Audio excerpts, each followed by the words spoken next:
Hello aspirants, this is Zahir and welcome you back to SSB Crack Exams. Gender apartheid, हाँ आपने अपर्थेड के बारे में ज़रूर सुना होगा। रंगभेद जो हुआ करता था साउथ अफ्रीका में वाइट्स और ब्लैक्स के बीच, लेकिन अब यहाँ पर ये वर्ड इस्तेमाल किया जा रहा है जेंडर अपर्थेड बताने के लिए, जो कि मर्द और औरतों के बीच यहाँ पर डिस्क्रिमिनेशन हो रहा है, खासकर अफगानिस्तान में। और अफगानिस्तान और यूएन की इस बीच थोड़ा बहुत बनती नहीं है। तो आज के इस वीडियो में वही डिस्कस करने की कोशिश करेंगे कि दरअसल ये जेंडर अपर्थेड टर्म जो है वो दरअसल किस रिपोर्ट में इस्तेमाल किया गया और क्यों अफगानिस्तान और यूनाइटेड नेशंस एक दूसरे के स्टैंड ऑफ में खड़े हुए हैं। तो आइए वीडियो को शुरू करते हैं।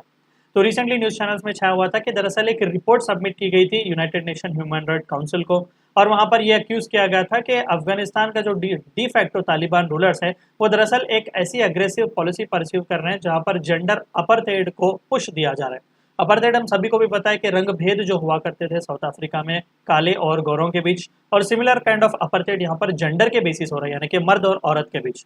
रिचर्ड बेनेट नाम के यूएन स्पेशल रिपोर्टर थे जो कि ह्यूमन राइट्स से डील करते थे अफगानिस्तान में। तो दरअसल उन्होंने United Nation Human Right council को ये रिपोर्ट दी हुई है, और उन्होंने कहा कि तालिबान जो है वो इंटेंशनली ये कैलकुलेटेड पॉलिसी जो है वो फॉलो कर रहा है कि वो ह्यूमन राइट्स को दबा सकें वुमेन के और गर्ल्स के, और पूरी तरीके से उन्हें पब्लिक लेवल से अरेस्ट कर सकें। और भी कई सारे लांछन रिचर्ड ने इस रिपोर्ट में लगाए हुए, मैं आपको उनके बारे में भी थोड़े बहुत बताऊंगा। तो दरअसल हमें पता क्या चला हुआ है, देखिए अगस्त 2021 था जब 20 साल का वॉर अफगानिस्तान में खत्म हुआ था, और यूएस लेड वेस्टर्न फोर्सेस ने उस कंट्री को छोड़ के पूरी तरीके से वो चले गए। एंड सिंस देन तालिबान ने रीगेन किया हुआ था पावर अफगानिस्तान में, और तब से तालिबान ही अफगानिस्तान को रूल कर रहा है। तो since then regularly United Nation Human Right Council के रिप्रेजेंटेटिव्स वहां पर जाते आ रहे हैं, और उन्हीं में से एक रिचर्ड बेनेट साहब ने देखा, ऑब्जर्व किया, और ये कहा कि अफगानिस्तान के जो कंडीशंस हैं वो पूरी तरीके से डिट्रॉइट हो रहे हैं कंटिन्यूसली। और उन्होंने इनिशियली सितंबर के महीने में ही रिपोर्ट दी हुई थी, और ये कहा हुआ था कि अफगान जो है वो ट्रैप हो चुके हैं ह्यूमन राइट क्राइसिस में, और पूरी दुनिया एक ऐसे पावरलेस स्थिति में है कि उस प्रॉब्लम को एड्रेस नहीं कर पा रही है, यानी कि पूरी दुनिया जो है वो हेल्पलेस है अफगान में इस ह्यूमन राइट के क्राइसिस को सॉल्व करने में। साथ ही साथ सब्सिक्वेंट कई सारे विजिट्स उन्होंने दिए अक्टूबर और दिसंबर के महीने में, और बेनेट साहब ने यही कहा कि जब जब मैं आता गया तब तक मुझे एक चीज़ पता चली कि हार्शर क्रैकडाउन्स यहाँ पर हमें देखने को मिल रहे हैं किसी भी फॉर्म ऑफ डिसेंट पर, चाहे वो वुमेन के राइट्स, गर्ल्स के राइट पर इंक्रीजिंग अटैक्स हो, एथनिक और रिलीजियस माइनॉरिटीज़ पर भी कई सारे क्रैकडाउन्स हमें देखने को मिल रहे हैं। वैसे तो वुमेन्स और गर्ल्स ऑलरेडी यहाँ पर पार्क्स, जिम्स, पब्लिक बाथ्स वगैरह विजिट करने से मना कर चुके हैं, पूरी तरीके से बैन है। और अभी रिसेंटली कई सारे नए रूल्स यहाँ पर फॉलो किए जा रहे हैं, पब्लिश किए जा रहे हैं, जो ये कह रहे हैं कि वुमेन जो है वो अब यूनिवर्सिटीज़ भी अटेंड नहीं कर सकती, और साथ ही साथ वुमेन्स जो है वो किसी भी नॉन गवर्नमेंटल ऑर्गेनाइजेशन में भी काम नहीं कर सकती। तो एक खुले तौर पर यहाँ पर सवाल ये उठाया गया कि कोई भी कंट्री यहाँ पर किस तरीके से फ्लरिश होगा जब आधे से ज़्यादा अडल्ट पॉपुलेशन या फिर आधा अडल्ट पॉपुलेशन घर में इम्प्रेजेंट है, यानी कि वुमेन को यहाँ पर रिप्रेजेंटेशन दिया जा रहा है, क्योंकि हाफ ऑफ द पॉपुलेशन तो वुमेन का ही है।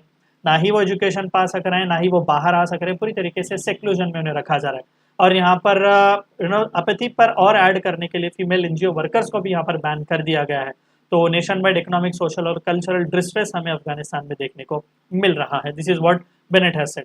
और साथ ही साथ कई सारे यूनाइटेड नेशंस के रिपोर्ट हैं जो क्लियरली ये कहते हैं कि तालिबान ने जब से टेक ओवर किया हुआ है 2021 में, पॉवर्टी रेट भी यहाँ पर डबल हुआ है। 28 million people currently humanitarian assistance की मदद ज़रूरत में है, और साथ ही साथ 6 मिलियन अफगान ऐसे हैं जो ब्रिंक ऑफ फेमाइन पर हैं।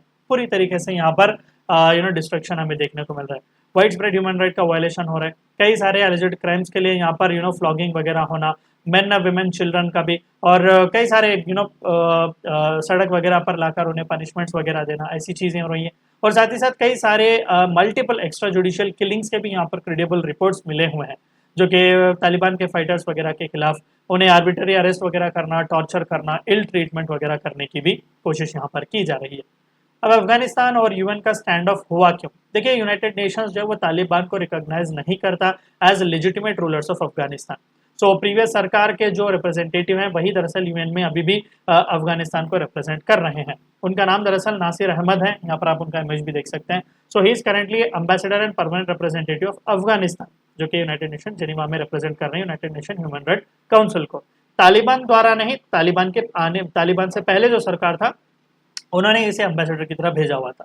तो उन्होंने दरअसल वैलिडेट किया कि रिचर्ड ने जो कुछ भी अपना ऑब्जर्वेशन दिया वो दरअसल बहुत सही है और बिल्कुल खरा है वो। और साथ ही साथ उन्होंने ये भी मांग की हुई थी कि सीरियसली इन्वेस्टिगेशन यहाँ पर जेंडर परसिक्यूशन का करना चाहिए। जेंडर अपर्थेड जो टर्म इस्तेमाल किया जा रहा है, दरअसल इसे एक क्राइम अगेंस्ट ह्यूमैनिटी की तरह देखना चाहिए और हमें जल्द से जल्द एक क्राइसिस का जो सोल्यूशन है अफगानिस्तान में उसे फाइंड आउट करने की बहुत ही ज़रूरत है, अर्जेंसी है। तो ये थी चंद बातें आपको इस वीडियो में जाननी थी। वीडियो को एंड करने से पहले आप सभी को एक और बार याद दिला दूं कि एसएसबी क्रैक एग्जाम्स के पास एसएसबी इंटरव्यू से related full fledge online course available है। हर महीने इसके नए बैचेस स्टार्ट होते हैं। Apart from that, we provide you courses like NDA, CDS, AFCAT and Warrior 10 is a code which you should use so that you get 10% discount. Meet you next time. Until then, stay healthy, stay safe. Thank you for watching my video. जय हिंद। अगर आप एक defence aspirant हैं और SSB interview, NDA, CDS, AFCAT जैसे exams के लिए prepare कर रहे हैं तो आप एसएसबी क्रैक एग्जाम्स के कोर्स को चेक करना ना भूलें। आप हमारी लर्निंग एप्लीकेशन को गूगल प्ले स्टोर से भी डाउनलोड कर सकते हैं।